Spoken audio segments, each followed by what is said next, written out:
ஒரு அளவு ப்ளவுஸ் வச்சு எப்படி ஒரு சாதா ப்ளவுஸ் வந்து தைக்கலாம் அப்படின்றது தான் இந்த வீடியோ. வாங்க வீடியோக்குள்ளே போகலாம். இது வந்து 1 மீட்ரு உள்ள 2x2 ப்ளவுஸு. இப்போ பார்த்தீங்கன்னா இந்த ப்ளவுஸோடைய நூல் பக்கம் இருக்குது இல்லையா, முதல்ல இந்த ப்ளவுஸை வந்து நல்லா பிரிச்சுக்கோங்க. ஒரு சைடில் பார்த்தீங்கன்னா நூல் நூலாக வரும், அந்த சைடில் மடிக்காமல் இன்னொரு சைடில் பார்த்தீங்க அப்படின்னு சொன்னால் நூல் இல்லாமல் பார்டர் மாதிரி வரும். அந்த சைடில் பார்த்தீங்க அப்படின்னு சொன்னால் அந்த சைடை எடுத்துக்கோங்க. ஏன்னா நம்ம ஃபஸ்ட்டு ஸ்லீவ் தான் கட் பண்ண போகிறோம், கை பகுதி தான் கட் பண்ண போகிறோம். இப்போ அந்த பீஸை வந்து எடுத்து முதல்ல ப்ளவுஸ் பீஸை வந்து 2ஆக ஃபோல்ட் பண்ணிக்கோங்க, மடிச்சுக்கோங்க. அதுக்கப்புறம் பார்த்தீங்கன்னா அதை 4ஆக மடிச்சுக்கோங்க. 4ஆக மடிச்சுக்கிட்டு இப்போ நான் பண்ணுற மெத்தட்லேயே அப்படியே பண்ணுங்கள். வீடியோவை ஆன் பண்ணி வச்சுக்கோங்க. நீங்கள் கட்டிங்க்கு தேவையான சிசர், டேப்பு, சாக் பீஸு, இந்த மாதிரி ஒரு ஸ்கேலு, அதுக்கப்புறம் 1/2ல் ஒரு 1 மீட்டர் ப்ளவுஸு. ஓகேங்களா? ஏன்னா நீங்கள் வந்து பிகினஸாக இருக்கீங்க அப்படின்னு சொன்னால் கண்டிப்பாக வந்து பார்த்தீங்க அப்படின்னா 1 மீட்ரு துணி வச்சுக்கோங்க. ஏன்னா பத்தாமல் நீங்கள் கற்றுக்க வேண்டாம். அதனால் 1 மீட்ரு துணியே வச்சுக்கோங்க. நான் எப்போயுமே பார்த்தீங்க அப்படின்னா ஸ்லீவுக்கு வந்து இது முழுக்க நான் எப்படி கட் பண்ணி ஸ்டிச் பண்ணுறேன்றதுக்கான வீடியோ தான். அதனால் எனக்கு இந்த ஸ்கேல் அளவே போதும். ஆனால் நீங்கள் வந்து எப்படி பண்ணணும் அப்படின்னா, இந்த ஸ்கேல் வந்து 1.25 இன்ச்சு. அப்போ பார்த்தீங்க அப்படின்னா நம்ம எவ்வளோ மடிக்க தேவைப்படும் அப்படின்னா 1.5லேருந்து 2 இன்ச் வரைக்குமே நம்ம மடித்து வச்சு தைக்கலாம். ஏன்னா 2x2 ப்ளவுஸை பொறுத்த வரைக்கும் தண்ணி பட ப்ளவுஸ் வந்து சுருங்கும். அதனால் 1.5லேருந்து 2 வைக்கிறதுன்றதே கரெக்டான அளவு தான். அதனால் 1.5 இன்ச் வந்து நீங்கள் மார்க் பண்ணி அதை இந்த மாதிரி ஸ்கேலில் வந்து ஒரு கோடு போட்டுக்கோங்க. கோடு போட்டுக்கிட்டு இப்போ அளவு ப்ளவுஸை எடுத்து அந்த அளவு ப்ளவுஸில் முதல்ல அப்படியே அளவை வைக்கிறத விட்டுட்டு ஃபஸ்ட்டு அந்த அளவு ப்ளவுஸில் பார்த்தீங்க அப்படின்னா எவ்வளோ ஸ்லீவ் இருக்குது அப்படின்றத வந்து தெரிஞ்சுக்கணும். ஏன் நான் அளவு ப்ளவுஸ் அப்படியே வச்சு நீங்கள் அளவு எடுக்காதீங்கன்னு சொல்கிறேன் அப்படின்னா, தண்ணி பட்டால் அளவு ப்ளவுஸ் வந்து சுருக்கம் விழும். அப்போது அந்த அளவை விட கம்மியாக தான் இருக்கும். இப்போ இந்த அளவு ப்ளவுஸில் பார்த்தீங்கன்னா 5.5 வந்து தான் மீட்ரு இருக்கும், 5.5 இன்ச்சஸ் வந்து தான் இருக்கும். ஆனால் பார்த்தீங்கன்னா தண்ணி பட்டு இழுத்துக்கவே 5.25 தான் இருக்குது. அப்போ என்ன ஆகும், நீங்கள் அதே வச்சிங்கன்னா உங்களுக்கு தப்பு தான் வரும். அப்போ நீங்கள் என்ன பண்ணணும் அப்படின்னா 5.25 வைக்காமல் அந்த ஸ்லீவோட அளவு எவ்வளோ 5.5, அந்த 5.5 மார்க் பண்ணிக்கோங்க ஃபஸ்ட்டு. ஏன்னா நீங்கள் ஸ்லீவாக எடுத்து வச்சு மார்க் பண்ணிங்க அப்படின்னு சொன்னால் உங்களுக்கு நிறைய குழப்பங்கள் வரும். முதல்ல ஸ்லீவ், அதாவது ஒரு அளவு துணியை முதல்ல கையில் எடுக்கிறீங்க அப்படின்னா அதோடைய அளவை வந்து டேப்பை வச்சு அளந்துக்கோங்க. இப்போ என்ன பண்ணுங்கள் அப்படின்னா 5.5 இன்ச் வச்சுட்டேன். அதுக்கப்புறம் ப்ளவுஸை வச்சு ஆம்கோல் அளவை வந்து மார்க் பண்ணி இப்போ நான் ட்ரா பண்ண போகிறேன். இது வந்து நிறைய பேருக்கு வராது. அப்போ நீங்கள் என்ன பண்ணணும், அந்த ஆம்கோல் மார்க்கையும் நீங்கள் இந்த ஸ்லீவோட எட்ஜில் வச்ச மார்க்கையும் கோடு போட்டுட்டு அதுக்கப்புறமும் ட்ரா பண்ணலாம். இல்லை நான் 2 வகை ட்ரா பண்ணியிருப்பேன். இது எதுக்காக அப்படின்னா, மேலே வந்திருக்கிற கோடு வந்து பார்த்தீங்க அப்படின்னு சொன்னால் நீங்கள் ஸ்லீவ் போட்டு, அதாவது பர்ஃபெக்டாக இருக்காது, சுருக்கம் விழும் மேலே இருக்கிற தையல். எதனால் நான் அதை சொல்கிறேன் அப்படின்னா, நீங்கள் கையை தூக்கி இறக்கி வேலை செய்ய முடியும். இதுவே கீழே இருக்கிற அளவு பார்த்தீங்க அப்படின்னு சொன்னால் உங்கள் கையை ஒரு லெவலுக்கு மேலே தூக்க முடியாது. பர்ஃபெக்டாக இருக்கிற ப்ளவுஸ் எப்போயுமே ஒரு 1 or 2 1 மணி நேரத்துலேருந்து 2 மணி நேரம் வரைக்கும் தான் மேனேஜ் பண்ண முடியும். இதுவே பர்ஃபெக்ஷன் இல்லாத ப்ளவுஸ் பார்த்தீங்க அப்படின்னு சொன்னால் நீங்கள் 1 டே ஃபுல்லாக கேரி பண்ண முடியும். அதனால தான் சொல்கிறேன், ரொம்ப பர்ஃபெக்டாக ஃபிட்டிங்காக போடணும் அப்படின்றத விட நீங்கள் என்ன வேலை செய்ய போகிறீங்களோ அதுக்கு தகுந்த மாதிரியான ப்ளவுஸ் ஸ்டிச்சிங் பண்ணிக்கோங்க. இப்போ வந்து பார்த்திங்கன்னா இந்த ஸ்லீவை வந்து நான் மார்க் பண்ணிட்ட பிறகு பார்த்திங்கன்னா அதோடைய ஆம்கோல், ஏன்னா இவங்க வந்து பார்த்திங்கன்னா டீச்சர் 1 டே ஃபுல்லாக அந்த ப்ளவுஸை வந்து அவங்க கேரி பண்ணணும். அதுக்காக அவங்களுக்கு சுருக்கம் வர அளவுக்கு தான் நான் வந்து தைச்சிருக்கேன். ஆம்கோல் கிட்ட வந்து லைட்டான சுருக்கங்கள் வரதான் செய்யும். ஏன்னா அவங்க அந்த 1 டே கேரி பண்ணணும் இல்லையா, அதுக்காக தான். இப்போ பார்த்திங்கன்னா நம்ம ஆம்கோல்லேருந்து ஒரு 1.5 இன்ச்சஸ் கிட்ட நான் விட்டுட்டு அதுக்கப்புறம் கட் பண்ணுறேன். நேச்சஸ் போடுறதுக்கு பதிலாக கீழே மடித்து தைக்கிற அளவை உங்களுக்கு நல்லா தெரிஞ்சுக்கணும் அப்படின்னா இந்த மாதிரி கட் பண்ணுங்கள். நான் கட் பண்ணுற அதே கட்டிங் மெத்தட் கட் பண்ணுங்கள். இதில் ஏதாவது உங்களுக்கு டவுட் இருந்தது அப்படின்னு சொன்னால் வீடியோவோட டியூரேஷனில் இந்த இடத்துல மென்ஷன் பண்ணி எனக்கு இந்த இடத்துல டவுட் இருக்குது அப்படின்னு நீங்கள் எனக்கு கமெண்ட் பண்ணிங்க அப்படின்னு சொன்னால் நான் கண்டிப்பாக ரீப்ளே பண்ணுவேன். ஏன்னா நீங்கள் ஒரு அழகான ப்ளவுஸை வந்து தைக்க கற்றுக்கணும் அப்படின்றதுக்காக தான் நான் இந்த வீடியோவை வந்து போஸ்ட் பண்ணுறேன். இப்போ பார்த்தீங்கன்னா நீங்கள் வந்து ஸ்லீவை கட் பண்ணி எடுத்துட்டிங்கல்ல, நம்ம என்ன பண்ணுவோம், கொடாய்வோம். நான் வந்து அந்த கொடாயத்தை வந்து கொடாய மாட்டேன். ஏன் அப்படின்னா ஒரு 38 இன்ச்சஸ் ப்ளவுஸ் அளவில் வந்து கொடாயாமலே நம்ம போடலாம், அது பர்ஃபெக்டாக இருக்கும். அதனால் நீங்கள் கொடாயணுன்ற அவசியம் கிடையாது. ப்ளவுஸை கட் பண்ணி முடித்த பிறகு நாம் என்ன பண்ணுவோம், இந்த எக்ஸஸ் துணியை வந்து கட் பண்ணி தூக்கி போட்டுடுவோம். ஆனால் ஒரே ஒரு விஷயம் தெரிஞ்சுக்கோங்க, சப்போஸ் அதாவது நீங்கள் தைக்க வேண்டிய சைஸ் அளவுலேருந்து துணி சின்னதாக இருக்குன்னா இந்த எக்ஸஸ் துணி இந்த ஸ்லீவில் இந்த இடத்துல வச்சு எக்ஸ்ட்ரா துணி வச்சு அட்டாச் பண்ணுறதுக்கு உங்களுக்கு ஈஸியாக இருக்கும். நீங்கள் இதுக்குன்னு தனியாக துணி தேவைப்படாது, அது பர்ஃபெக்டாகவும் இருக்கும். நீங்கள் அந்த மாதிரி தைக்கும்போது நீங்கள் வேணால் இந்த மாதிரி எக்ஸஸ் துணியை வந்து தூக்கி போடாமல் அதே அளவை திருப்பி வச்சு தைக்கும்போது தைச்சு பாருங்கள். அந்த இடத்துல வந்து உங்களுக்கு நீட் ஃபினிஷிங்கை வந்து கொடுக்கும். இது வந்து இவ்வளோ நேரம் நம்ம பார்த்தது வந்து ஸ்லீவ். ஓகேங்களா? இப்போ நம்ம அடுத்து என்ன பார்க்க போகிறோம் அப்படின்னா பேக் கட்டிங். இதை வந்து ரொம்ப ஈஸியான ப்ளவுஸ் கட்டிங் வீடியோ தாங்க.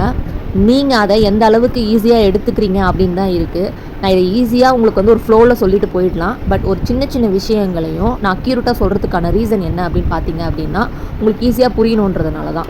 இப்போ நம்ம என்ன பண்ணோம், அந்த நூல் வர்ற இடத்த வந்து மடிக்காமல் விட்டுட்டோம் இல்லையா? இப்போ அப்படியே அந்த துணியை பிரிச்சுட்டு ஆப்போசிட்டில், அதாவது நம்ம ஸ்லீவுக்கும் இந்த பக்கத்துக்கும் வச்சோம் இல்லையா? அந்த நூல் வர்ற இடம் வந்து கீழே பாட்டமில் வந்து மடித்து வச்சு தைக்கிற இடத்துல வந்து 2 இன்ச்சஸ் வந்து நீங்கள் மார்க் பண்ணணும். மார்க் பண்ணிவிட்டு ஸ்கேலை வச்சு கோடு போட்டுடுங்க. கோடு போட்டு முடித்த பிறகு அளவு ப்ளவுஸை வந்து எடுத்துக்கோங்க. அளவு ப்ளவுஸ் வந்து ஃபர்ஸ்ட் ஆஃப் ஆல் நான் சொன்ன மாதிரி தான் டேப்பை வச்சு அளங்க. இப்போ வந்து பார்த்திங்கன்னா இது வந்து 2 இன்ச் அளவில் இருக்கிற பேக்கில் வந்து நம்ம மடித்து வைக்க போகிறோம். எவ்வளோ? 2 இன்ச்சில் நம்ம பேக்கை வந்து மடித்து வைக்க போகிறோம்.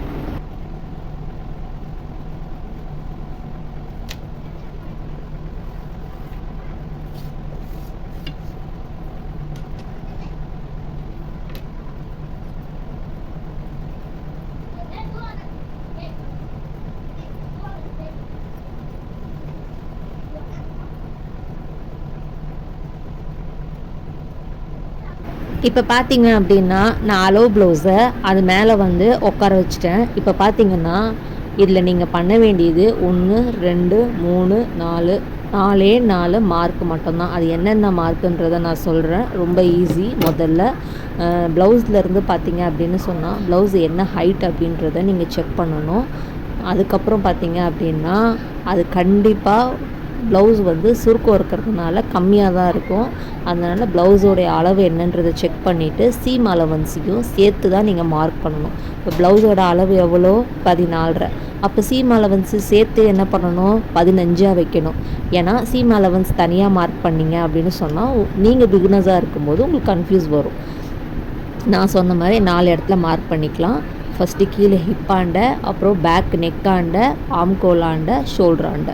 அவ்வளோதான். இந்த 4 மார்க்கை வந்து நீங்கள் பண்ணிட்டீங்க அப்படின்னு சொன்னால் அடுத்து நீங்கள் வந்து ட்ரா பண்ணிவிட்டு கட் பண்ண வேண்டியது தான். பேக் வந்து ரொம்ப ரொம்ப ரொம்ப ரொம்ப ஈஸியான ஒரு மெத்தடு.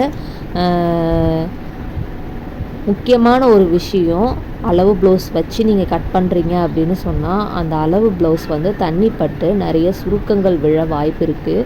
அதே மாதிரி வச்சு தைக்காமல் நீங்கள் கொஞ்சம் ஆல்ட்ரு பண்ணி தைங்க. ஒன்றும் இல்லை, ஒரு பிரச்சனையுமே இல்லை. எல்லாத்துலேயுமே 1 இன்ச்சஸ் வந்து ஆட் பண்ணிக்கோங்க. வேறு ஒன்றுமே கிடையாது. இப்போ நான் பார்த்தீங்க அப்படின்னு சொன்னால் ப்ளவுஸை வச்சு 4 மார்க்கை பண்ணிட்டேன். 4 மார்க் பண்ணிவிட்டு இந்த ஷோல்டராண்டை பார்த்திங்கன்னா மேலே ஷோல்டராண்டை 2.25, கீழே டெப்த்தாண்ட 2.5 வச்சு ஸ்கேலில் கோடு போட்டு முடிச்சிட்டேன். கோடு போட்டுட்டு ஆம்கோலாண்டையும் ஷோல்டர் எவ்வளோ இறக்கம் வருதோ அந்த இறக்கத்தை வச்சு அதுக்கும் பார்த்தீங்க அப்படின்னு சொன்னால் எப்படி உங்களுக்கு அந்த கர்வ் எடுக்கணும் அப்படின்னு நான் சொல்கிறேன். இப்போ நீங்கள் ஷோல்டரில் இப்போ நான் வந்து பார்த்திங்கன்னா நார்மலாக கர்வ் எடுத்துடுறேன். இந்த மாதிரி கர்வ் எடுத்துக்கோங்க அப்படின்னு சொல்கிறேன். ஆனால் உங்களுக்கு எப்படி அதை எடுக்கணும்னு தோணும்? இப்போது ஷோல்டர்லேருந்து பார்த்திங்க அப்படின்னா 3 இன்ச்சஸ், ஷோல்டர்லேருந்து கீழே இறக்கிறதுல 3 இன்ச்சஸ், அடுத்து ஆம்கோல் நேச் போடுற இடத்துலேருந்து 3 இன்ச்சஸ். இந்த இடத்துல லைட்டாக மார்க் பண்ணிக்கோங்க. அந்த கர்வ் வர இடத்துல 1.5 இன்ச்சஸ் இந்த இதுவை ஜாயின் பண்ணிக்கோங்க. அவ்வளோதான், வேறு ஒன்றுமே கிடையாது. பேக்கு முடிஞ்சிடுச்சு. அதை அப்படியே எப்படிங்க நான் ஃப்ரண்ட்டுக்கு வைக்கும்போது ஃப்ரண்ட்டோடைய அளவு மாறிடுதுங்க அப்படின்ற ஒரு நிறைய மிஸ்டேக் வரும் பிகினர்ஸாக இருக்கிறவங்களுக்கு. அப்போ என்ன பண்ணணும்னா அந்த பேக்கை அப்படியே இன்விசிபிள் பண்ணி, அதாவது திருப்பி அப்படியே ஃப்ரண்ட்டுக்கும் சேர்த்து ஆம்கோலை கட் பண்ணி எடுத்துடணும். அப்போது அந்த மாதிரி செஞ்சீங்க அப்படின்னு சொன்னால் உங்களுக்கு ஃப்ரண்ட் ஆம்கோலும் பேக் ஆம்கோலும் அப் அண்ட் டவுன் இல்லாமல் எக்ஸஸ் பீசஸ் இல்லாமல் பர்ஃபெக்டான ஆம்கோல் கட்டிங்கை உங்களால் கொடுக்க முடியும். இந்த டிப் வந்து உங்களுக்கு கண்டிப்பாக யூஸ்ஃபுல்லாக இருக்கும். நீங்கள் ட்ரை பண்ணி பாருங்கள். பேக்கையும் ஃப்ரண்ட்டையும் சேர்த்தா மாதிரி மடிக்கணும். ஃபஸ்ட்டு மடித்து அதை பேக்கை வந்து தனியாக அதிலேருந்து கட் பண்ணி நீங்கள் எடுத்துருங்க. அப்படி எடுத்துட்டிங்கன்னா தான் உங்களுக்கு ஃப்ரண்ட்டையும் சேர்த்து நீங்கள் கட் பண்ணிட மாட்டீங்க. அதனால் பேக்கை தனியாக கட் பண்ணி எடுத்துகிட்டு அதுக்கப்புறம் பார்த்திங்கன்னா ஸ்கேலில் ஒரு கோடு மாதிரி போட்டுருங்க. போட்டுட்டு கீழே நேச்சஸ் போட்டுருவீங்க, மேலே நேச்சஸ் போட்டுருவீங்க. இப்போ இந்த கோடு வந்து அக்கா எனக்கு வந்து அந்த நெக்காண்டை வந்து யூ வந்து கரெக்டாகவே வரமாட்டேங்குது, நான் அதை பா மாதிரி வச்சிடுறேன் அப்படின்றவங்களுக்கும் ஒரு ஐடியா சொல்கிறேன். எல்லா லேடிஸுமே கையில் பேங்கிள் போட்டிருப்பாங்க. அந்த பேங்கிளில் கரெக்டாக இந்த ஸ்கொயருக்கு நடுவில் நீங்கள் வச்சு ட்ரா பண்ணிங்க அப்படின்னு சொன்னால் ரொம்ப அக்யூரேட்டான யூ ஷேப் உங்களுக்கு கிடச்சிரும். இதுவும் ஒரு டிப் தான். நான் பிகினராக இருக்கும்போது இந்த மாதிரி விஷயங்கள் எல்லாமே யோசித்ததும் உண்டு. ஃபஸ்ட்டு பேக்கை தனியாக கட் பண்ணி எடுத்துருங்க. அதுக்கப்புறம் உங்களுக்கு வந்து அந்த நெக்கில் வர்ற கிளாத்தையும் கட் பண்ணி எடுத்துருங்க. துணி பத்தாமல் போகும்போது இந்த நெக்கில் வர கிளாத் வந்து உங்களுக்கு பட்டி பீஸ் தைக்கிறதுக்கு ரொம்ப யூஸ்ஃபுல்லாக இருக்கும். ஸோ அதையும் சேவ் பண்ண பாருங்கள்.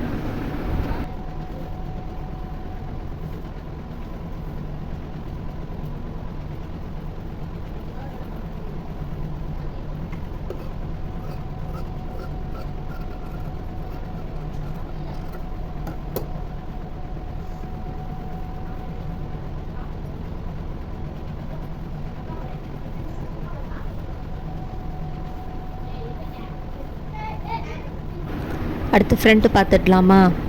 இப்போ ஃப்ரண்ட்டில் பார்த்தீங்க அப்படின்னு சொன்னால் என்ன ஃபஸ்ட்டு நம்ம நோட் பண்ணுவோம், ஷோல்டர்லேருந்து நெக்கோடைய டெப்த் எவ்வளோ அப்படின்றத மார்க் பண்ணுவோம். இப்போது ஷோல்டர்லேருந்து ஃப்ரண்ட் போர்ஷனை பொறுத்த வரைக்கும் நிறைய பேருக்கு நிறைய டவுட்ஸ் இருக்குது. கிளியராக சொல்கிறேன், நல்லா நோட் பண்ணிக்கோங்க. உங்களுக்கு புரியலன்னா கூட அகைன் போட்டு பாருங்கள் வீடியோவை, உங்களுக்கு புரியும். இன்னொரு விஷயம் என்னென்னா, கண்டிப்பாக எனக்கு இந்த வீடியோவில் இந்த இடத்துல கிளியராக இல்லை அப்படின்னா எனக்கு கமெண்ட் பண்ணுங்கள், நான் கண்டிப்பாக கிளியர் பண்ணுறேன். இப்போ ஃப்ரண்ட்டில் வந்து எவ்வளோ அளவு வருதுன்றதை அளவு ப்ளவுஸ் வச்சு நம்ம மார்க் பண்ணிட்டோம். ஸ்கேல் வச்சு கோடு போட்டு அதே மாதிரி கர்வை வந்து எடுத்துட்டோம் ஃப்ரண்ட்டில். ஓகேங்களா?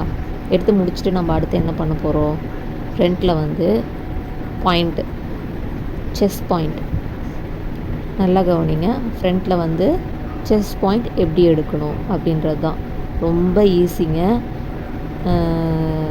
செஸ்ட் பாயிண்ட்டை நீங்கள் எங்கேருந்து மார்க் பண்ணணும் அப்படின்னா, ஷோல்டர் இருக்கு இல்லையா, அந்த ஷோல்டருக்கு நடுவில் வரணும்.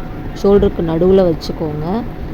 சீம் அலவன்ஸ் மேலே ஒரு 1/2 இன்ச், கீழே ஒரு 1/2 இன்ச் கூட வேணாம், ஒரு 1/4 இன்ச் மேலே, கீழே 1/4 இன்ச், அப்போ 1/2 இன்ச்சு. அப்போ என்ன பண்ணணும், அந்த 2 ஷோல்டருக்கு நடுவில் வந்து எடுத்து அப்படியே ஸ்ட்ரைட்டாக ஸ்கேலை வச்சு ஒரு கோடு போட்டுடுங்க.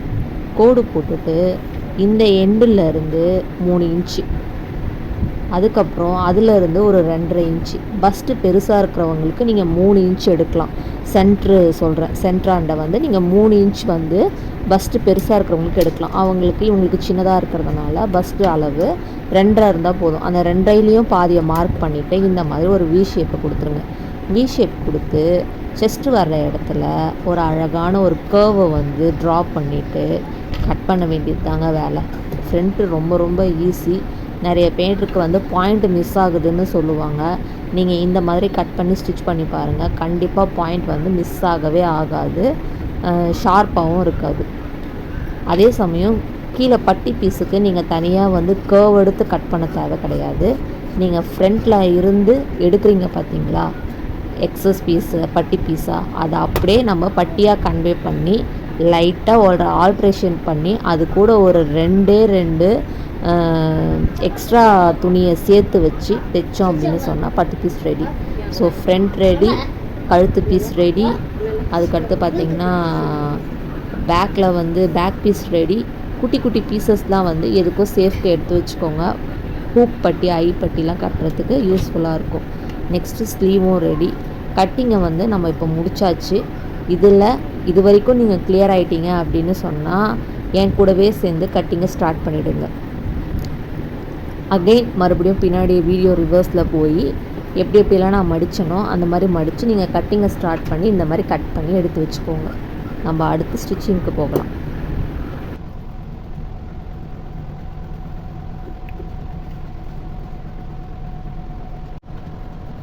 கட்டிங்கில் எப்படி நம்ம ஸ்லீவ்லேருந்து, அதாவது கைப்பகுதியிலேருந்து ஆரம்பித்தோமோ அதே மாதிரி நம்ம தைக்கிறதையும் கைப்பகுதியிலேருந்து தான் ஆரம்பிக்க போகிறோம். நம்ம வந்து கைப்பகுதியில் வந்து மடித்து அடிக்கிற பக்கத்தில் வந்து கொஞ்சமாக கட் பண்ணோம் பார்த்திங்களா, அந்த கட்டிங் அளவு வரைக்கும் நீங்கள் மடித்து வச்சு தைச்சிருங்க.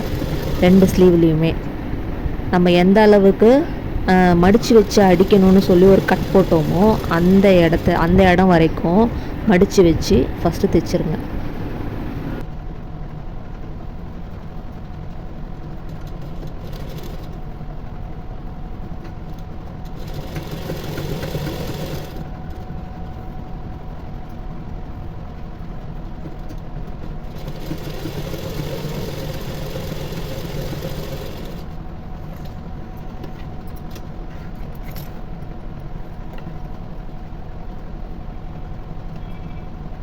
தைச்சி முடித்த பிறகு நாம் போடுற இந்த குட்டி நேச்சஸ் ரொம்ப முக்கியம். அது வந்து உங்களுக்கு வந்து ஸ்லீவ் ஜாயின் பண்ணுறதுக்கு ரொம்ப ஹெல்ப்ஃபுல்லாக இருக்கும். அதனால் நீங்கள் தைச்சி முடித்த பிறகு இந்த குட்டி நேச்சஸை போட்டு வச்சுக்கோங்க.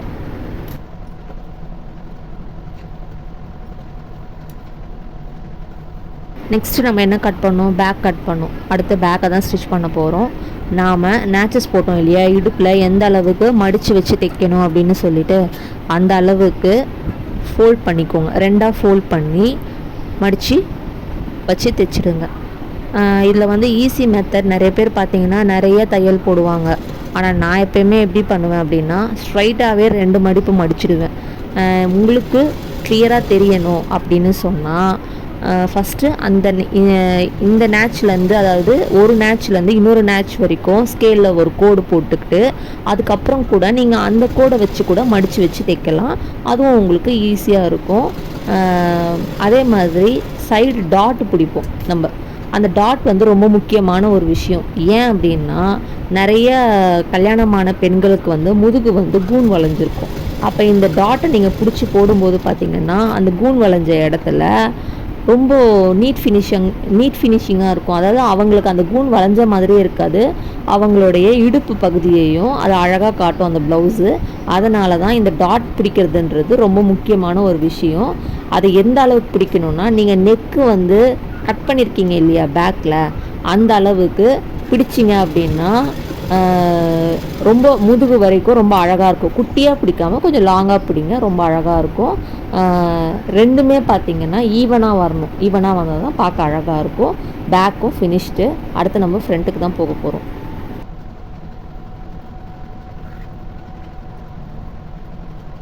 ஃப்ரண்ட் பார்ட்டில் பார்த்திங்க அப்படின்னா இந்த மாதிரி கட் பண்ணி நம்ம ராங்காக தைச்சிடக்கூடாதுன்றதுக்காக ஒரு இன்டூ மார்க் போட்டுக்கோங்க. போட்டுட்டு அதுக்கப்புறம் பார்த்திங்க அப்படின்னு சொன்னால் இந்த மாதிரி நம்ம டாட் பிடிக்கிறதுக்கு எவ்வளோ அளவு டாட் பிடிக்கணும் அப்படின்றத நம்ம சாக்பீஸில் வச்சு கோடு போட்டுப்போம்.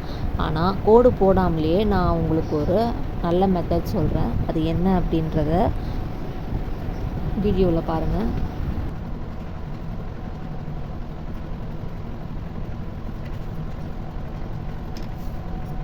பேசிக்காக பார்த்திங்க அப்படின்னா இந்த மாதிரி நீங்கள் கோடு போடுறது வந்து அவசியமாக இருக்காது. எதனால் அப்படின்னா மேலே ஷோல்டரில் இருந்து கீழே நம்ம நேச்சஸ் போட்டிருக்கோம் இல்லையா, அந்த அளவில் இருந்து எடுத்து ஒரு 3.5 இன்ச்சஸ், அதாவது 3.25 இன்ச்சஸ் வந்து நம்ம வந்து ஃப்ரண்ட் பார்ட் எடுத்தோம் அப்படின்னா ஃப்ரண்ட் வந்து ஷார்ப்பாக இருக்காது. அட் சேம் டைம் ரொம்ப உங்களுக்கு வந்து அன்கம்ஃபர்டபுளாக இருக்காது. ஃபுல்லாக க்ளோஸ்டாக இருக்கும். மேபி பிரின்சஸ் கட்டு டாட் மாதிரின்னு வச்சுக்கோங்களேன். இந்த மாதிரி எடுத்து கீழே வந்து ஒரு டாட் பிடிச்சிருங்க. அதுக்கப்புறம் அந்த பக்கம் பார்த்திங்கன்னா 2 பக்கமே துணியை ஈவனாக வச்சு அங்கே ஒரு டாட் ஒன்று பிடிச்சிருங்க. அதுக்கப்புறம் பார்த்திங்க அப்படின்னு சொன்னால் இந்த 2 டாட்டை பிடிச்சிட்டிங்க அப்படின்னா நீங்கள் 3ஆவது டாட் பிடிக்கிறதுன்றது ரொம்ப ஈஸியாக இருக்கும்.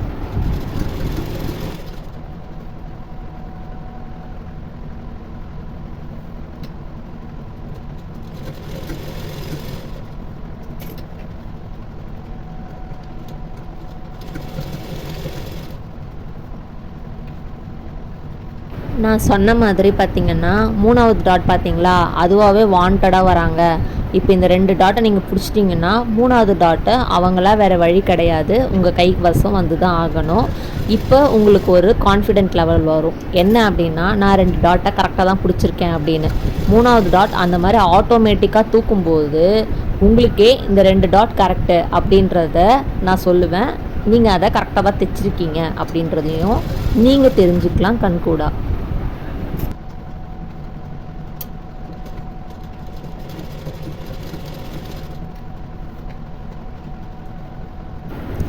அவ்வளோதான், நம்ம வந்து ஃப்ரண்ட் பீஸ் வந்து தைச்சாச்சு. இப்போ பார்த்தீங்கன்னா கப் ஷேப் வந்து எவ்வளோ அழகாக வந்திருக்குன்னு பாருங்கள். கண்டிப்பாக நீங்கள் என் கூட சேர்ந்து தைச்சிருந்தீங்க அப்படின்னு சொன்னால் உங்களுக்கும் ரொம்ப அழகாக வந்திருக்கும். இப்போ இந்த கப் ஷேப்பில் பார்த்தீங்கன்னா நம்ம ஃபஸ்ட்டு டாட் எடுத்துருப்போம் இல்லையா, அதில் இருந்து இந்த பட்டி பீஸில் ஒரு சின்னதாக மார்க் பண்ணிக்கோங்க. மார்க் பண்ணி அதுக்கப்புறமா நீங்கள் அதை கட் பண்ணிவிட்டு எந்த அளவு ஃப்ரண்ட்டில் இருந்து நம்ம சைடு அளவு வந்து தேவையில்லாத எக்ஸஸ் பீஸை வந்து நம்ம கட் பண்ணி எடுத்துட்டு அதுக்கப்புறம் தான் நம்ம எக்ஸ்ட்ரா பீசஸ் வந்து ஜாயின் பண்ணுவோம். பட்டி பீஸுக்கு ஒரு பீஸ் ஜாயின் பண்ணுவோமா, 2 பீஸ் ஜாயின் பண்ணுவோமா, மேபி நான் வந்து 2 பீஸ் ஜாயின் பண்ணுவேன். அப்போ தான் வந்து கரெக்டாக வந்து ஃபிட்டிங்காக உட்காரும், திக்காக இருக்கும் அப்படின்றதுனால. ஃபஸ்ட்டு வந்து ஃபால் ஆகாமல் இருக்கணும் அப்படின்றதுக்காக 2 பீஸ் வச்சு, லைனிங் பீஸாக இருந்தால் 2 பீஸ் வச்சு அட்டாச் பண்ணுங்கள். இதுவே வந்து சுடிதார் பேண்ட் பீஸு இல்லைன்னா பேண்ட்டு துணி ரொம்ப கனமான துணினா 1 பீஸ் இருந்தால் போதும். இந்த மாதிரி வச்சு சைஸ் பண்ணிவிட்டு அதுக்கப்புறம் பார்த்தீங்க அப்படின்னு சொன்னால் அதை ஃப்ரண்ட்டோட வச்சு அட்டாச் பண்ணிக்கோங்க. ஃப்ரண்ட்டோட அட்டாச் பண்ணும்போது அப்படின்னும்போது நீங்கள் ஃபஸ்ட்டு வந்து ப்ளவுஸ் பீஸை வைக்கணும். அதுக்கு மேலே வந்து நம்ம எக்ஸ்ட்ரா சேர்க்குற பட்டி பீஸை வைக்கணும். ஓகேவா? ஃபஸ்ட்டு வந்து ப்ளவுஸோட பட்டி பீஸை வைக்கணும். அதுக்கு மேலே பார்த்திங்கன்னா நாம் எக்ஸ்ட்ரா வைக்கிற பட்டி பீஸை வச்சு ஜாயின் பண்ணணும். நம்ம கோடு ஒன்று போட்டோம் பார்த்திங்களா, சின்னதாக மார்க் பண்ணோம் பார்த்திங்களா, அந்த மார்க்கை சென்ட்ரு பாயிண்ட்டாக வச்சு தான் மீதி இருக்கிற பீசஸை வந்து நம்ம இந்த மாதிரி வச்சு ஸ்டிச் பண்ணி கட் பண்ணி எடுத்துக்கணும். இதுக்கு மேலே ஒரு தையல் அப்படியே போடக்கூடாது. போட்டிங்க அப்படின்னா சுருக்கம் விழும். அப்போ என்ன பண்ணணும், பீஸை அப்படியே திருப்பின பிறகு அந்த இடுப்பாண்டை வந்து நீங்கள் ஜாயின் பண்ண இடத்துல ஒரு 3 நேச்சஸ் போடுங்க. கரெக்டாக சென்ட்ரு பீஸாண்ட ஒன்று, இந்த சைடு ஒரு நேச்சஸ் போட்டுட்டு அதுக்கப்புறம் அது மேலே படிமான தையல் போட்டிங்க அப்படின்னு சொன்னால் அந்த கரெக்டாக அந்த பாயிண்ட் வர்ற இடத்துல உங்களுக்கு சுருக்கம் வராது, அழகாக இருக்கும். அகைன் இன்னொரு பட்டு பீஸையும் அந்த ஃப்ரண்ட் பீஸோட ஜாயின் பண்ணுங்கள்.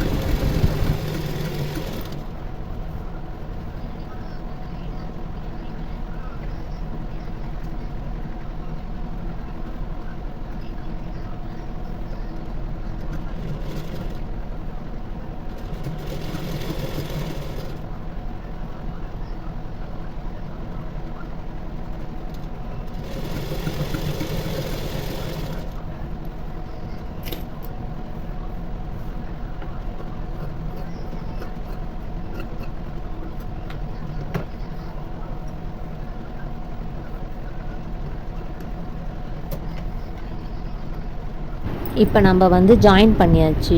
ஓகே, ஃப்ரண்ட் பீஸில் பட்டி பீஸை ஜாயின் பண்ணி முடித்த பிறகு எப்படி அடியில் மடித்து தைக்கிறது அப்படின்னா, நான் வந்து பார்த்திங்க அப்படின்னா பட்டி பீஸ்லேருந்து கரெக்டாக ஃப்ரண்ட் பீஸையும் பேக் பீஸையும் ஒன்றா வச்சு ஒரு மார்க் பண்ணிப்பேன். மார்க் பண்ணிவிட்டு அந்த மார்க்கை ஹூக்கு தைக்கிறோம் பார்த்திங்களா, அந்த இடத்துக்கும் ஸ்ட்ரைட்டாக வச்சு ஒரு கோடு போட்டு இந்த மாதிரி மடித்து தைச்சிருவேன். மடித்து தைச்சிட்டு இப்போ நான் மடித்து தைச்சிட்டேன். இப்போ இன்னொரு பீஸில் நம்ம ஹூக் பட்டியில் வந்து எப்படி கரெக்டாக தைக்கிறது அப்படின்னு பார்த்தா, இன்னொரு பீஸ்லேயும் அதே மாதிரி அளவு வச்சு இப்போ நம்ம எப்படி இதுக்கு மார்க் பண்ணுவோமோ அதே மாதிரி இன்னொரு ஃப்ரண்ட் பார்ட்டை எடுத்து இந்த ஃப்ரண்ட் பார்ட்டுக்கு வச்சு மார்க் பண்ணி அடியில் மடித்து வச்சு தைக்கணும். ஃப்ரண்ட்டோடைய பட்டி பீஸை வந்து நான் இந்த மாதிரி தைக்கும்போது எனக்கு இது ரொம்ப ஈஸியாகவே இருந்தது. அப் அண்ட் டவுன் வர்றதை வந்து தவிர்க்கலாம். அதாவது வந்து நம்ம வந்து நார்மலாக பார்த்திங்க அப்படின்னு சொன்னால் பேக்கை வச்சு ஃப்ரண்ட்டோடைய பட்டி பீஸை மடித்து அடித்தோன்னா அப் அண்ட் டவுன் வராது. இதுவே நீங்கள் பேக்கை கனெக்ட் பண்ணாமலே ஃப்ரண்ட்டில் வந்து பட்டி பீஸை வந்து மடித்து தைச்சிங்க அப்படின்னா நீங்கள் ஜாயின் பண்ணும்போது கண்டிப்பாக அப் அண்ட் டவுன் வரும். இப்போ இந்த மாதிரி நீங்கள் சைஸ் பண்ணிவிட்டு மடித்து தைச்சிட்டீங்க அப்படின்னா உங்களுக்கு வந்து ஃப்ரண்ட்டோட ஹூக் பட்டியாண்ட அப் அண்ட் டவுன் வராது, ஜாயின் பண்ணுற இடத்துலையும் அப் அண்ட் டவுன் வராது.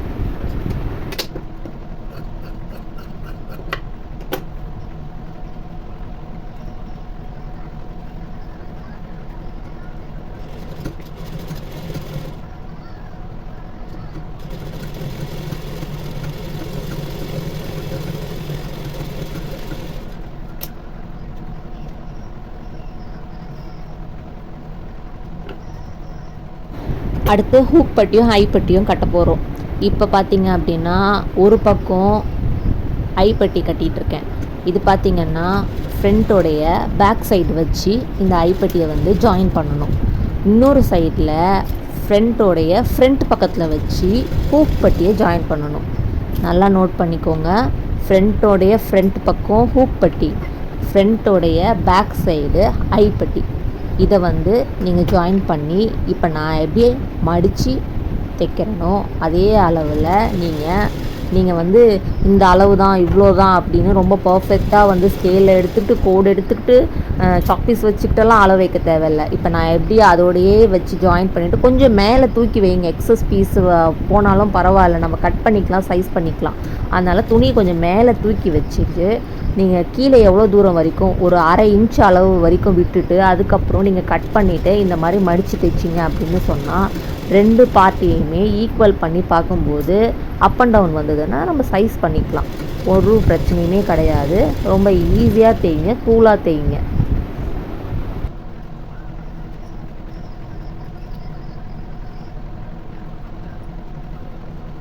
நம்மளுக்கு ஒரு விஷயம் பிடிக்கும் அப்படின்னா அந்த விஷயம் நம்மளுக்கு எந்த அளவுக்கு பிடிக்குது அப்படின்னா அந்த விஷயம் நம்மளுடைய பொறுமையை ரொம்ப சோதித்து பார்க்கும். அதில் ஒரு விஷயம்தான் இந்த தையல் துறை. இந்த இடத்துல வந்து நிறைய தப்பு வரும், நிறைய சோதனை கொடுக்கும். நம்ம பொறுமையோட எல்லை என்னன்றதை டெஸ்ட் பண்ணும். ஆனால் நம்ம ரொம்ப அந்த விஷயத்தை வந்து சந்தோஷமாக என்ஜாய் பண்ணி பண்ணோம் அப்படின்னு சொன்னால் நம்ம தப்பாக பண்ணவே மாட்டோம், கரெக்டாக தான் பண்ணுவோம். ஒரு இடத்தையும் நிறுத்தி நிதானமாக பண்ணுங்கள், பயப்படாதீங்க. அடுத்தடுத்து நீங்கள் பண்ணும்போது இதை விட ஸ்பீடாகவே பண்ணுவீங்க. அதனால் கற்றுக்கும் போது தயவு செஞ்சு ரொம்ப பொறுமையாக கற்றுக்கோங்க. இப்போ நம்ம வந்து பார்த்திங்க அப்படின்னா பேக் அடித்தாச்சு, ஃப்ரண்ட் அடித்தாச்சு, ஸ்லீவும் அடித்து ரெடி பண்ணி வச்சாச்சு. இப்போ எல்லாமே ஜாயின் பண்ணுறது தாங்க வேலை. அதாவது பேக்கோடைய நல்ல பக்கத்தையும் ஃப்ரண்ட்டோடைய நல்ல பக்கத்தையும் பார்த்த மாதிரி வச்சு ஜாயின் பண்ணணும். ஃபஸ்ட்டு எதை ஜாயின் பண்ண வேண்டியது வரும் அப்படின்னா ஐப்பட்டியோடைய ஃப்ரண்ட்டை தான் நம்ம பேக் பீஸோடைய ஜாயின் பண்ணணும். இப்போ நான் ஜாயின் பண்ணுறேன் பார்த்தீங்களா, இந்த மாதிரி பேக்கோடைய நல்ல பக்கம் வந்து உங்களை பார்த்த மாதிரி வச்சுக்கோங்க. ஃப்ரண்ட்டோடைய நல்ல பக்கம் வந்து பேக்கை பார்த்த மாதிரி வச்சுக்கோங்க. அதாவது ஃப்ரண்ட்டோடைய ராங் சைடு வந்து உங்களை பார்த்த மாதிரி, பேக்கோடைய ரைட் சைடு உங்களை பார்த்த மாதிரி இருக்கணும். ஃப்ரண்ட்டோடைய ராங் சைடு உங்களை பார்த்த மாதிரி இருந்தது அப்படின்னு சொன்னால் நீங்கள் கரெக்டாக தைக்கிறீங்கன்னு அர்த்தம். கரெக்டாக பார்த்தீங்க அப்படின்னா ஸ்லீவ் வந்து நீங்கள் ஜாயின் பண்ணும்போது இந்த மாதிரி நீங்கள் வந்து ஃப்ரண்ட்டையும் பேக்கையும் ஷோல்டர் ஜாயின் பண்ணிவிட்டு 2 தையல் போட்டுக்கோங்க.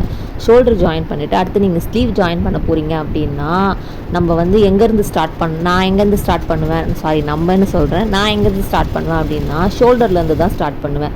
ஷோல்டர்லேருந்து ஸ்டார்ட் பண்ணும்போது அப் அண்ட் டவுன் வராது, எக்ஸஸ் துணி மீறாது, நான் சைஸ் பண்ணும்போது எனக்கு கரெக்டாகவே இருக்கும். அதனால் நான் எப்பயுமே ஸ்லீவ் வந்து ஷோல்டர்லேருந்து தான் ஸ்டார்ட் பண்ணுவேன். ஷோல்டரோடைய மிட் பாயிண்ட்டும் ஸ்லீவோடைய நேச் போட்ட பாயிண்ட்டையும் ஒன்றா வச்சு ஜாயின் பண்ணுவேன். ஜாயின் பண்ணி முடித்த பிறகு ஃபினிஷிங் லைனுக்கு நம்ம போகலாம்.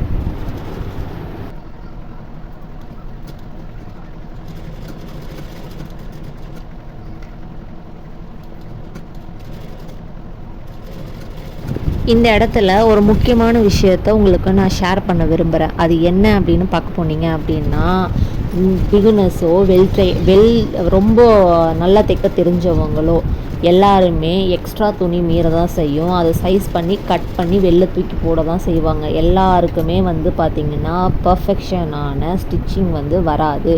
அப்படி பர்ஃபெக்ஷனான ஸ்டிச்சிங் வருது அப்படின்னு சொன்னால் அது ப்ளஸ் தான்.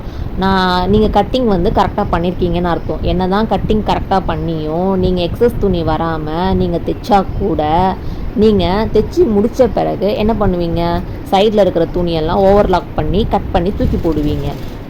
அதுவே எக்ஸஸ் துணி இல்லை அப்படின்னாலும் நம்ம எக்ஸஸ் துணி வந்தாலும் நம்ம அப்படி தான் கட் பண்ணுவோம், எக்ஸஸ் துணி வரலனாலும் நம்ம அப்படி தான் கட் பண்ணுவோம். நம்ம ஃபினிஷிங் பண்ணி முடிச்சுட்டு சைடு கட்டிங்கை நான் சொல்கிறேன்.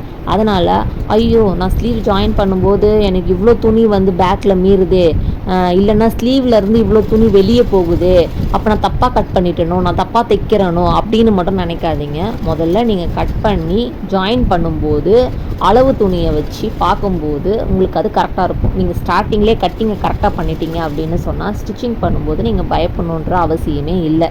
இது எனக்கு தெரிஞ்ச ஒன் ஆஃப் மை சீக்ரெட் அப்படின்னு கூட நான் சொல்லலாம். நான் வந்து கட்டிங்கை கரெக்டாக பண்ணிட்டேன் அப்படின்னு சொன்னால் ஸ்டிச்சிங்கை பற்றின கவலைகள் கிடையாது. நம்ம எக்ஸ்ட்ரா கூட வச்சு துணியை கட் பண்ணிடலாம், ஆனால் சுகுராக வச்சு மட்டும்தான் கட் பண்ணக்கூடாது. அது வந்து பார்த்திங்க அப்படின்னு சொன்னால் அளவு துணியை வச்சு தைக்கும்போது நம்மளுக்கு கொஞ்சம் கஷ்டமாக இருக்கும். இப்போ பார்த்திங்க அப்படின்னு சொன்னால் நான் ஃபுல்லாக ஸ்லீவை வந்து எல்லாமே ஜாயின் பண்ணிவிட்டேன். ஃப்ரண்ட்டு ஸ்லீவை எல்லாத்தையும் ஜாயின் பண்ணிவிட்டு அளவு ப்ளவுஸை வச்சு நான் எப்படி அளவு எடுக்க போகிறேன், எப்படி மார்க் பண்ண போகிறேன் அப்படின்றத நான் காட்டுறேன். நான் வந்து பேக்கை ஃபஸ்ட்டு மடிச்சுப்பேன். அது கூடவே ஃப்ரண்ட்டையும் ஹூக், அதாவது ஃப்ரண்ட் 2 பையுமே ஹூக்கு ஐப்பட்டியையும் சேர்த்து வச்சுப்பேன். அளவு ப்ளவுஸை எடுத்து இந்த மாதிரி போட்டுப்பேன். போட்டுட்டு ஒரு இடமா எவ்வளோ அளவு இருக்கோ அந்த அளவை வந்து மார்க் பண்ணி எடுத்துப்பேன். இப்போ இது எல்லாத்தையும் நான் மார்க் பண்ணி வச்சுட்டேன்னா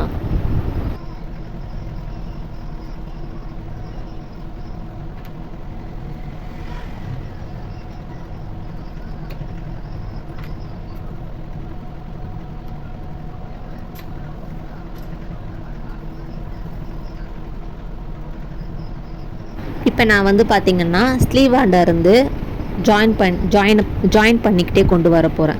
ஸ்லீவு இவ்வளோ தான் இருக்குது, ஹார்ம்கோல் இவ்வளோ தான் இருக்குது. இது ரெண்டுத்தையும் நான் மார்க் பண்ணிவிட்டு அங்கேருந்து ஒரு பக்கம் வந்து ஸ்லீவ்லேருந்து ஜாயின் பண்ணுறத உங்களுக்கு காட்டுறேன். இன்னொரு பக்கம் வந்து கீழே பேக்லேருந்து ஸ்லீவுக்கு எப்படி ஜாயின் பண்ணுறதுன்றதை காட்டுறேன். இப்போ வந்து நம்ம மேலே ஸ்லீவ்லேருந்து நம்ம எங்கே கோடு போட்டோமோ அதே அளவே கோடு எடுத்துகிட்டு வரணும். இதில் இன்னொரு விஷயமும் இருக்குது. நீங்கள் பேக்கும் ஃப்ரண்ட்டும் மார்க் பண்ணுறீங்க இல்லையா அளவு, அந்த மார்க் பண்ணும்போது ஒரு குளறுபடி இருக்குது. அது என்ன அப்படின்றத நான் பேக்லேருந்து ஸ்லீவுக்கு ஜாயின் பண்ணி எடுத்துகிட்டு போவேன்ல, அந்த இடத்துல காட்டுறேன். இப்போ நீங்கள் வந்து 4 தையல் போட்டுக்கோங்க. ஒரு தையலுக்கு நடுவில் 1/4 இன்ச்சஸ் வந்து விட்டு போட்டுக்கோங்க. டைட்டாக இருக்கிறதுக்கு மேபி வாய்ப்புகள் இல்லை. லூஸாக இருந்தாலும் நம்ம தைச்சிக்கலாம். டைட்டாக இருந்தால் ஒரு தையல் மட்டும் பிரித்து விட்டால் கரெக்டாக இருக்கிற மாதிரியான தையலை வந்து நடுவில் வச்சுட்டு போட்டுட்டு நீங்கள் மீதி இருக்கிற துணியை சைஸ் பண்ணி கட் பண்ணி எடுத்துருங்க. இதுக்கு நடுவில் வந்து என் பையன் வந்து கொஞ்சம் அவர் பண்ண சயின்டிஸ்ட் வேலையை வந்து காமிச்சிட்டு போனார். அதனால் ஒரு சின்ன பிரேக்கு. ரெண்டாவது பார்த்திங்கன்னா அந்த ப்ளஸ்ஸு, அதாவது ஸ்லீவில் இருந்து நம்ம பேக் வரைக்கும் எவ்வளோ அழகாக தைச்சிருக்கோம் அப்படின்றது நம்மளை நினைக்கும் போதே நமக்கு ஒரு பெருமையாக இருக்கும்னு வச்சுக்கோங்களேன். சரி, ஓகே, வாங்க. நெக்ஸ்ட்டு வந்து பார்த்திங்கன்னா ஸ்லீவையும் நான் பார்த்துட்டேன், கரெக்டாக இருக்குது. இப்போ நம்ம பேக் வந்து பேக்லேருந்து ஸ்லீவை வந்து எப்படி அட்டாச் பண்ணுறது அப்படின்றத நம்ம போகலாம். இப்போ வந்து பார்த்திங்கன்னா பேக்கில் ஒரு இடத்துல கோடு மார்க் பண்ணியிருக்கேன்னா, ஃப்ரண்ட்டில் ஒரு இடத்துல மார்க் பண்ணியிருக்கேன்னா, இப்போது அதையும் சேர்த்து வச்சு நம்ம ஸ்டிச் பண்ணக்கூடாது. அப்போ நம்ம என்ன பண்ணணும், ரெண்டுத்துக்குமே சென்டராக மார்க் பண்ணிக்கணும். அதாவது இது ஒரு அளவு அது ஒரு அளவாக இருந்தால் துணியை ஈவனாக வச்சு சென்டராக வச்சு நம்ம மார்க் பண்ணிட்டோம் அப்படின்னு சொன்னால் அந்த சென்டர் லைன்லேருந்து தான் நீங்கள் ஸ்லீவுக்கு கொண்டுட்டு வரணும். அதுதான் ஈவனாகவும் இருக்கும்.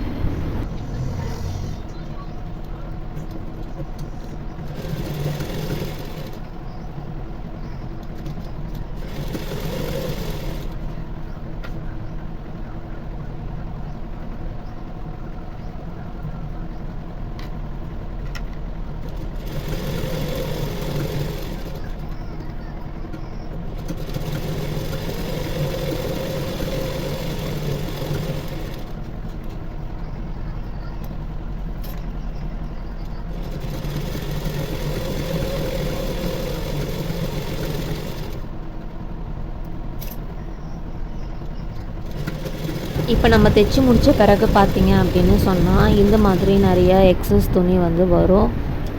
அதை என்ன பண்ணணும் அப்படின்னா, அதை பற்றி ரொம்ப யோசிக்காமல், அது ஒரு நெகட்டிவிட்டி மாதிரி அதை தூக்கி தூரம் போட்டுட்டு அடுத்த வேலை என்னவோ அதை பார்க்கணும். அது ஸ்டிச்சிங் ஆகட்டும், லைஃப் ஆகட்டும், ரெண்டுத்துலேயுமே வந்து நம்மளுக்கு இம்சை கொடுக்குற விஷயத்த தூக்கி கடாசிட்டு நம்ம அடுத்த வேலை என்னவோ அதை பார்க்கணும். நம்மளுக்கு தேவை ப்ளவுஸ் கரெக்டாக வந்திருக்கா, அவ்வளோதான். ப்ளவுஸ் வந்து பார்த்திங்கன்னா பர்ஃபெக்டாக வந்திருக்கு. எனக்கு நீங்கள் தைச்சிட்ருக்கீங்க அப்படின்னு சொன்னால் எப்படி வந்திருக்குன்றதை கமெண்ட் பண்ணுங்கள். இப்போ நான் கற்றுக் கொடுக்குற இந்த விஷயத்தில் வந்து பார்த்திங்க அப்படின்னு சொன்னால் நான் என்ன கற்றுக்கிட்டனோ அதை தான் உங்களுக்கு நான் கற்றுக் கொடுக்குறேன். இல்லை நான் எதுவுமே எக்ஸ்ட்ராலாம் வந்து ஏற்றி வச்செல்லாம் எதுவுமே சொல்லலை. நான் இப்படி தான் ஸ்டிச் பண்ணுவேன். என்னோடய ஸ்டிச்சிங் ஸ்டைலை தான் வந்து உங்களுக்கு கற்றுக் கொடுக்குறேன். இன்னொரு விஷயம் பார்த்திங்க அப்படின்னா, நம்ம நெக்குக்கு வந்து க்ராஸ் பீஸ் அடிக்கணும். அந்த க்ராஸ் பீஸ் பார்த்திங்க அப்படின்னு சொன்னால் நம்ம ஆம்கோல்லேருந்து கட் பண்ணோம் பார்த்திங்களா, அந்த பீஸை தான் வந்து ஒரு ஸ்கேல் அளவு, அதாவது 1.25 இன்ச்சில் வந்து நான் ஸ்கேல் அளவு வச்சு கட் பண்ணிவிட்டு அதை என்ன பண்ணுறேன் அப்படின்னா க்ராஸ் பீஸாக வந்து கட் பண்ணிவிட்டு அதை ஜாயின் பண்ண போகிறேன். அதை ஜாயின் பண்ணிவிட்டு நம்ம வந்து நெக்கில் வந்து பைப்பிங் கொடுக்க போகிறோம். பைப்பிங் கிடையாது, அடித்து திருப்ப போகிறோம் நெக்கை. மேக்ஸிமம் பார்த்திங்கன்னா பைப்பிங் கஸ்டமர் வந்து எனக்கு பைப்பிங் வச்சு கொடுங்க அப்படின்னு கேட்டால் மட்டும் தான் நான் பைப்பிங் வச்சு தருவேன். அப்படி இல்லைன்னு சொன்னால் நான் அப்படியே அடித்து திருப்பி தான் அடித்து தருவேன். அப்போ வந்து பார்த்திங்க அப்படின்னு சொன்னால் இந்த க்ராஸ் பீஸை வந்து ஃபுல்லாக ஜாயின் பண்ணிவிட்டு அப்படியே என்ன பண்ணணும் அப்படின்னா, அந்த க்ராஸ் பீஸ் ஜாயின் பண்ணி முடித்த பிறகு ஒரு சைடு தையல் அடிக்க மாட்டேன், ரெண்டாக ஃபோல்ட் பண்ணுவேன். ஒரு துணியை வந்து ரெண்டாக ஃபோல்ட் பண்ணி அப்படியே கழுத்து பீஸில் வச்சு ஜாயின் பண்ணி அடித்து திருப்பிடுவேன். இதுதான் வந்து நான் வந்து கழுத்து பீஸ் அடித்து திருப்புற முறை.